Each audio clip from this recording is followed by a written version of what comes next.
Bien, mientras se va conectando Janina Malicia, es muy interesante la propuesta que nos trajo a Simpac, porque ella va a contar cuál fue el proceso de cierre de libros antiguos de los siglos XVII y XVIII. Voy a pasar a presentarla a Janina, si después le puedo dar la palabra. Janina es técnica en encuadernación y conservación de libros por la UPC, guía y asistente superior en turismo también por la UPC, estudiante de licenciatura de Arte y Gestión Cultural, trabajadora de museos a cargo de la documentación de colecciones y conservación preventiva para el Museo de Arte Religioso de San Juan Tejeda y el Museo Obispo San Alberto, a cargo del proyecto de documentación de colecciones de la Fundación San Roque de Córdoba, y con colaboraciones en conservación textil para el Museo de la Ciudad del Cabildo de Córdoba y conservación de libros en época de dictadura militar del Registro Civil de la Municipalidad de Córdoba. Además, es miembro de la Red de Patrimonio Religioso de Córdoba. Bueno, no sé si, Janina, estás... Ahí estás, Janina. Ahí está. ¿Cómo te encuentras? Bienvenida, muchas gracias por estar aquí. La verdad que estamos súper interesados por tu propuesta. Nos interesa muchísimo la intervención que has realizado, así que si te parece, seguramente Nico ya te habilitó para que puedas compartir pantalla. Te doy la palabra. Bueno, muchísimas gracias. Así que bueno, vengo adelantada, no me había dado cuenta, me acabo de sumar, así que les pido un segundito para poder empezar a compartir.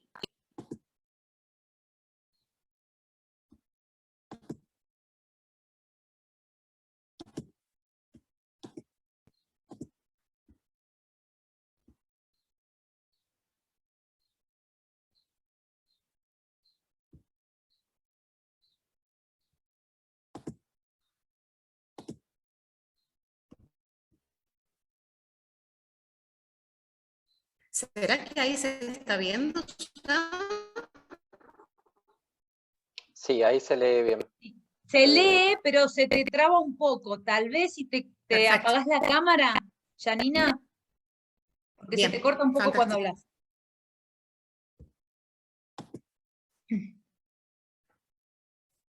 Bien, bueno, cualquier cosa me dicen, ¿sí? Sí, Estoy claro, desde el no te museo, así preocupes. que vamos a aprovechar acá la señal que tengamos. Bueno, antes que nada les agradezco muchísimo la oportunidad de poder participar.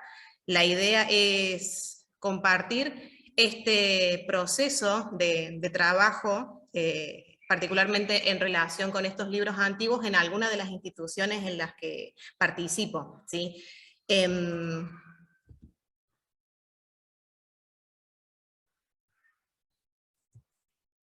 Está un poco lenta la presentación, pero bueno, ahí vamos.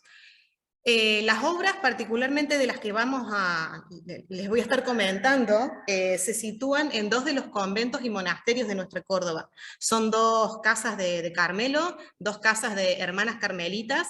El primer caso que yo les voy a estar presentando, y es en realidad en el que más me voy a explayar, aunque este proceso en realidad se dio en varias colecciones con las que pude participar, primeramente en el Museo Juan de Tejeda, que es una parte del monasterio de las Carmelitas Descalzas de San José, ubicadas en pleno centro de nuestra ciudad. Es el primer monasterio carmelita del país. Es un sueño, un verdadero paraíso transitar el interior de esa casa. Es un monasterio que se usa una parte como museo, ¿sí? Así que eso ya es un condicionante importante a tener en cuenta para cualquier cuestión relacionada con la documentación y la conservación de las obras que se guardan allí en su interior.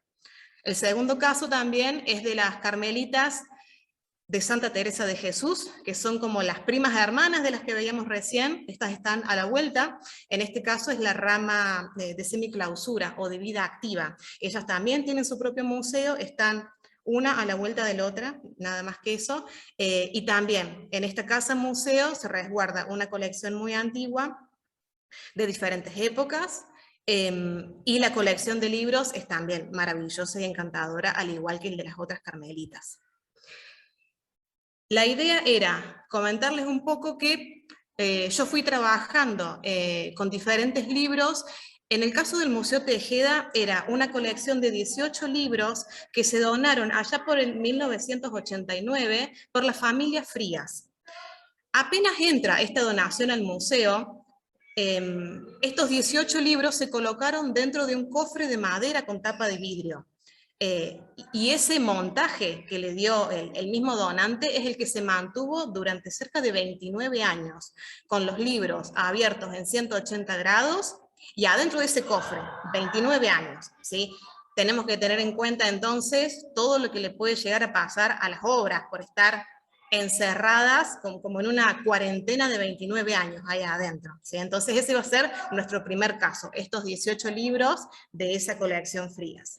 Si bien en el 89 se los coloca en este cofre para poder dejarlos en exposición, en el 2013 recién se decide sacarlos de este cofre, y acá de paso les comento que estos formaban parte de la exposición permanente, así que siempre se habían mostrado, siempre habían tenido una luz directa durante varias horas al día, en una vitrina. Este cofre dentro de una vitrina de paso, ¿sí? Y desde el 2013 se los exhibía también de manera permanente, pero ya sin este cofre.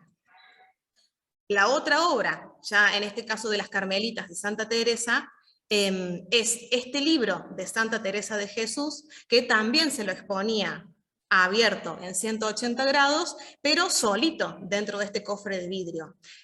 Este cofre estaba sellado. Entonces, este libro estuvo 39 años habitando dentro de esta cajita de vidrio sellada. Entonces ahí también tenemos que pensar todo lo que le puede llegar a pasar a la obra por estar ahí adentro, ¿sí? Sin esa falta de ventilación, con alguna pequeña ranura por la que se pueda llegar a colar algún insecto, y cómo va trabajando toda la materialidad conformante de la obra durante 39 años ahí adentro en ese microclima, ¿sí? Este libro también se exponía de manera permanente en una de las salas del museo desde 1982. Es un libro que le pertenece a la misma comunidad religiosa. Y bueno, al momento de exponerlo, no deseaban que quizás el público entrara en contacto directo con la obra, así que en algún momento, allá por el 82, decidieron directamente sellarlo dentro de este cofrecito de vidrio. Y después de 39 años, por fin, a mediados de este año 2021, le permitimos volver a respirar, ¿sí? Le otorgamos libertad a la obra.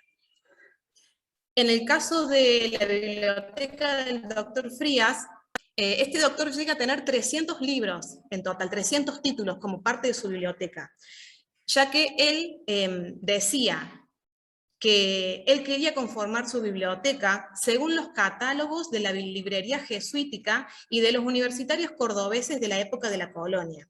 En sus propias palabras, él decía: me propuse tener una biblioteca típica de los doctores de Córdoba, del periodo hispánico y de la época de la independencia.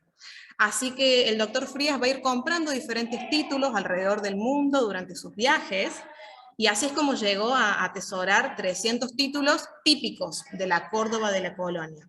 Pero esta colección se va a desintegrar, ya que fue su mismo deseo el que esta biblioteca fuera pública.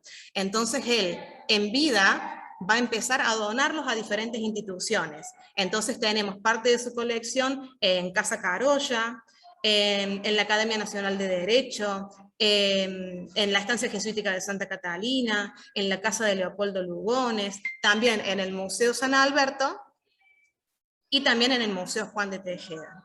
Al Museo Juan de Tejeda van a parar 18 libros típicos de pastoral y religiosidad de la época, todos en lengua italiana antigua, y eran las lecturas habituales de aquella zona. Apenas se dona esta colección al Museo Tejeda, desde los directivos se va a generar un desplegable, un folleto de agradecimiento, y en este folleto, por suerte, encontrábamos todas las descripciones que el doctor Frías hacía de esta colección. Entonces, eso, bueno, va a ser información más que relevante para poder conocer más a fondo la obra, ya que si bien el Museo Tejeda cuenta con su propia biblioteca, generalmente los Los libros no eran considerados en su ingreso como verdaderas obras de arte, como hoy sí los podemos ver nosotros. Entonces los libros generalmente venían sin ninguna referencia. Uno podía saber del libro lo que uno leía del libro, nada más que eso. En cambio Frías, que ya le daba valor a estos libros que él va a ir recolectando de diferentes partes del mundo, él describe el por qué compra cada uno, por qué los va reuniendo, y ese folleto entonces va a ser de gran ayuda para parte de este trabajo. Estos títulos jesuíticos van desde el Lodovico da Ponte de 1672, la Meditazioni, que son 6 tomos, y los vamos a encontrar en una encuadernación en cuadernillo. Vamos a encontrar que son tapas de cartón forradas en pergamino o en vitela blanda, de color claro también. Algunos en pasta entera. Vamos a encontrar 12 con encuadernación en pasta entera y 6 en encuadernación 3/4. Vamos a encontrar que tienen partes de pergamino y también en la parte de las tapas vamos a ver ahí también un papel decorado muy, muy bonito. También vamos a encontrar como otros títulos conformantes los de C.C. Sturm, de 1789, que son las consideraciones sobre la obra de Dios en el reino de la naturaleza y la providencia. Son 10 tomos. En realidad, la colección completa guarda 12 tomos de Sturm, que es la primera imagen superior de la izquierda que estamos observando, porque él dedica un tomo a cada mes del año. Entonces esta es la única parte que está incompleta de esta biblioteca. Este es un verdadero compendio, casi una enciclopedia para la época, en donde él iba narrando mes a mes del año todo lo que podía pasar en la naturaleza y su relación con Dios, ¿no? Cómo Dios generaba todo esto. Por otro lado, Girolamo Boldú también es una obra de 1784, es La Mónaca en el desierto con Cristo, un solo tomo. Y por otro lado, también ya terminando con esta colección jesuítica, vamos a encontrar a Jacopo Posuet, de 1734, el Catequismo o Sia Instrucciones, también un solo tomo. Todos estos libros en general estaban entre buen y muy buen estado de conservación. Según Matilde Tagle, la historiadora del libro en Nuestra Córdoba, ella nos decía que según ella las encuadernaciones eran originales, que los libros no habían tenido modificaciones. Y la idea con esto para nosotros era, a ver, esos libros necesitaban salir de la exposición permanente. Entonces, de algún modo, había que permitirles un descanso después de estos 29 años. Pero este proceso de cierre, no queríamos sencillamente cerrar las tapas del libro y generar algún daño mayor, quizás al que ya contenieran las obras adentro. Así que se trató de aplicar técnicas de conservación lo más preventivamente posible para que el libro, de a poquito, con su tiempo, se fuera cerrando para que pudiera conformar el resto de las obras de nuestra biblioteca. De ahí que se lo hizo con mucho cariño y dándole el tiempo que las obras necesitaban para volver a cerrarse. Ya del Museo San Alberto trabajamos con la obra de la vida de Santa Teresa de Jesús, un libro de 1785 de Fray Diego de Yepes. Este es un libro también muy hermoso para admirar desde cualquier punto, en una encuadernación en pasta entera, con un cuero jaspeado. Al comienzo del libro podemos ver cómo la obra fue leída por las habitantes de la misma casa, ¿sí? En una parte dice, es del uso de doña Marcelina Ortiz. Eso después se tacha, y ella misma escribe, pertenece, ahora ya hermana, pertenece a la hermana Marcelina de los Dolores del Colegio de las Huérfanas, ¿sí? Huérfanas con G, así como lo escribían ellas allá por fines del 1700. Así que este libro, celoso de que el público accediera al contacto directo con la obra, es así que deciden encerrarlo en esta cajita de vidrio. Pero no lo muestran en cualquier parte de la obra, sino que deciden mostrar ese grabado dedicado a Santa Teresa de Jesús que vemos en la foto inferior de la derecha. Ya sabemos lo que ocurre con las obras en exposición. Una obra que permanece dentro de una vitrina se debería controlar el tiempo que está en exhibición permanente. Las exhibiciones permanentes requieren una rotación de obras, y también las exposiciones itinerantes requieren ciertos cuidados para que esas obras que son consideradas muchas veces como las exquisitas de una colección no sufran por ir a parar a una exposición. La luz, la temperatura, la humedad relativa, son tan solo algunos de los factores de deterioro que tenemos que tener en cuenta que pueden llegar a afectar nuestras obras. Entonces, si tenemos un programa incorrecto de rotación de nuestros objetos, o la carencia directamente de un programa de rotación, entonces vamos a estar sumando más factores, tanto intrínsecos como extrínsecos, a la situación que puede estar pasando la obra. En estas imágenes, en la primera de la izquierda, vemos cómo estos libros jesuitas que estaban apoyados uno encima del otro, ahí se nota una clara diferencia de el polvo acumulado sobre el papel, ¿no? La parte más blanca era la que estaba en resguardo del libro que se encontraba al lado. Entonces, el libro de al lado limpiaba, de alguna manera, el libro que estaba ubicado a continuación. Cuando por fin logramos remover esos libros de esa vitrina, ustedes pueden ver allí a la derecha que varios insectos también se habitaban ahí, ¿sí?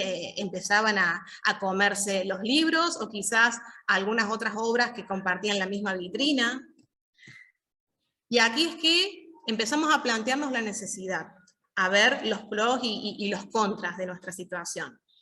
En el 2018 nosotros quisimos empezar a rotar algunas obras de la exposición permanente. El museo había estado varios años cerrados, así que se hablaba, ¿no?, de que las grandes obras de la colección tenían que entrar en exposición de vuelta. En ese momento no poseíamos maquinaria específica para estudios técnicos previos, ¿no? Nada de lo necesario. No había cámara de fotos, no teníamos termohigrómetros, no había luxómetros, no teníamos microscopio, y tampoco teníamos tiempo suficiente como para guardar las obras en otro lado hasta que se le hiciera algún tratamiento.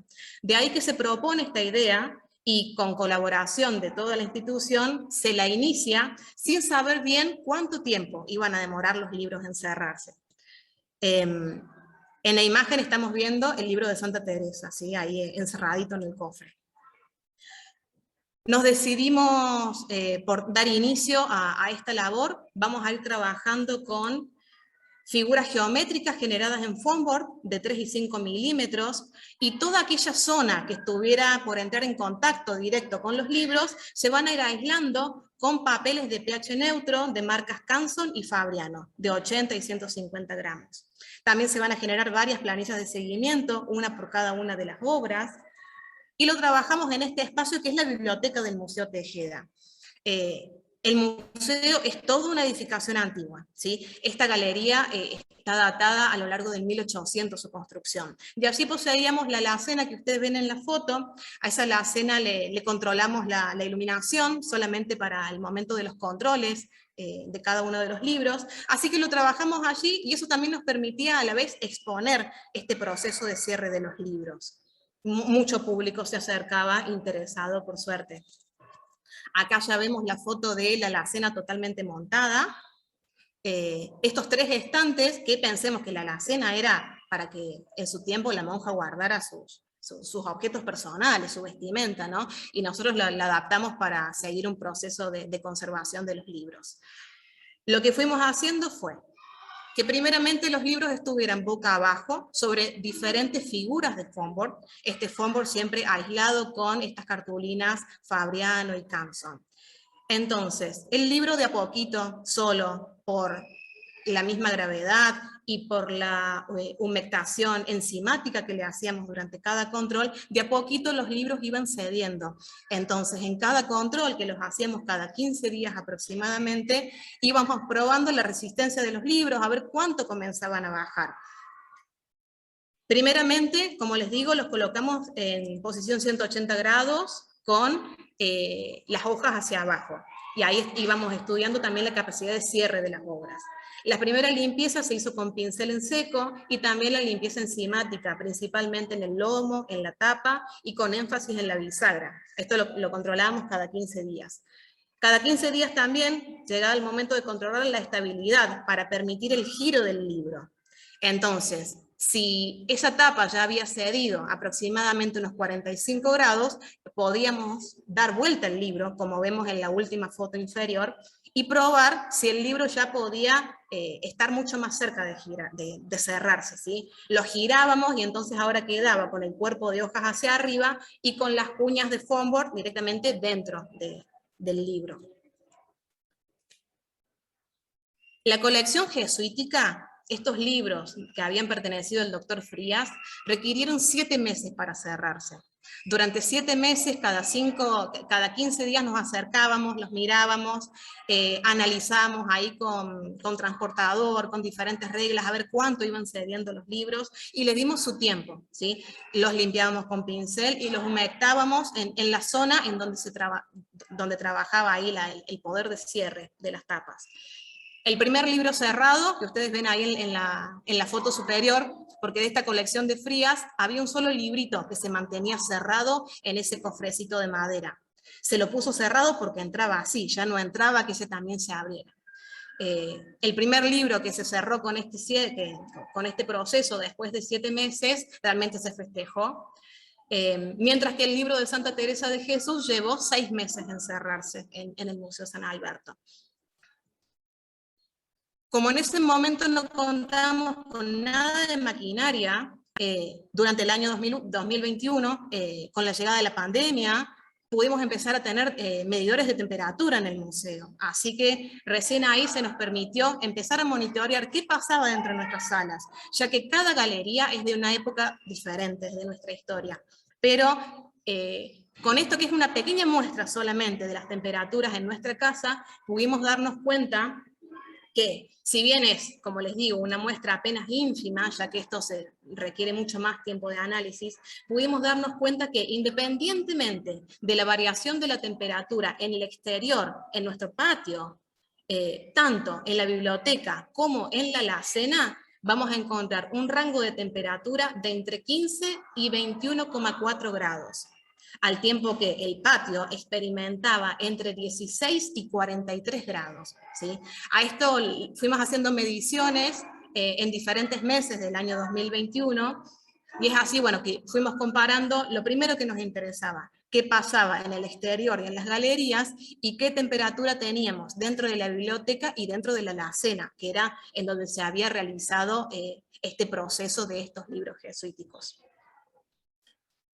Otro de los gráficos resultantes, gracias a la planilla que desempeñamos durante este tiempo, pudimos darnos cuenta que hubo libros, si ustedes se fijan, del 134 al 138, esos 5 primeros libros son los que iniciaron su proceso de cierre en el mes de mayo.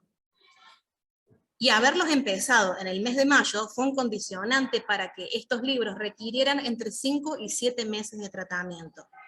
En cambio, los libros del 140 hasta el final se empezaron entre los meses de septiembre y diciembre. Por lo tanto, estos libros requirieron tan solo entre 1 y 3 meses de tratamiento. Entonces, acá nos dimos cuenta, la próxima vez que lo hagamos tiene que ser en meses de calor. Así vamos a economizar en muchos sentidos, ¿sí? Acá también tuvimos en cuenta el tipo de encuadernación de las obras, si eran en pasta entera o en 3/4, pero esto no era un condicionante, ¿sí? Ya que en los meses de calor se trabajó los 2 tipos de encuadernación y todos se cerraban realmente muy, muy rápido. El problema fue el haber empezado a trabajar en los meses de invierno. Por otro lado, también pudimos darnos cuenta que los libros que se iniciaron en el mes de mayo, por estar más tiempo en proceso, claro que van a requerir más controles, se controlaron hasta 8 veces en algunos casos. Y recién se podían girar entre el segundo y el cuarto mes. Provocaban también una resistencia al momento del giro, y como estas planillas de seguimiento eran casi como un diario, ¿no?, de qué ocurría con cada libro, a veces escribíamos: el libro no quiere ceder, así casi como una novela dramática de lo que iba pasando con cada una de las obras. Por otro lado, los libros que se iniciaron a trabajar del mes de septiembre en adelante, entre 3 y 4 controles ya el libro estaba cerrado. Ninguno puso resistencia al momento del giro, y de hecho algunos, incluso en el primer control, ya se los podía girar. ¿sí? Realmente los materiales trabajaban de manera mucho más flexible en el momento de calor en nuestra casa. Ya en esta imagen podemos ver la colección finalmente cerrada, y en la cuna que vemos ahí en la parte inferior de la alacena, ese era el único libro que originalmente había estado cerrado, que ahora sí, nosotros lo expusimos en una cunita de conservación adaptada para lo que necesitamos del libro en ese momento. Y bueno, esto sería un resumen de aquellos 7 meses de trabajo casi de niñera, para ir viendo qué pasaba con cada una de estas obras, ¿no? El librito de Santa Teresa del Museo San Alberto también se cerró, también logramos que hoy esté conformando la biblioteca del museo, al igual que estos libritos jesuitas. Bueno, Janina, realmente tengo un montón de preguntas para hacerte. Por supuesto, te felicito por el trabajo. Ahora, si querés dejar de compartir, así te veo un poco. Sí, dale, dale, dale. Realmente es... de hecho, yo trabajé, cuando estuve en el opificio de Le Pietre Dure, hice una restauración de papel de calcar y trabajamos con cámara de humectación, no tanto tiempo, y me llamó mucho la atención que hablaras de proceso enzimático. ¿Estás hablando que trabajaron con microorganismos en este proceso? Los limpiamos con saliva. Cada vez que había que Bien. humectarlos, para ayudarlos a que se cerraran, trabajábamos con hisopos con saliva. Y yo uso el plural de modestia para sentirme acompañada. Esto lo hice yo sola en ese momento.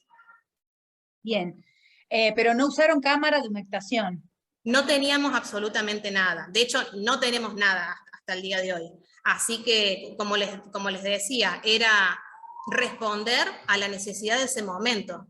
O se los cerraba con el riesgo de que se quebraran para que fueran a parar finalmente a la biblioteca, o se aplicaba alguna acción con paciencia. Mira, para ver Janina, cómo iba resultando.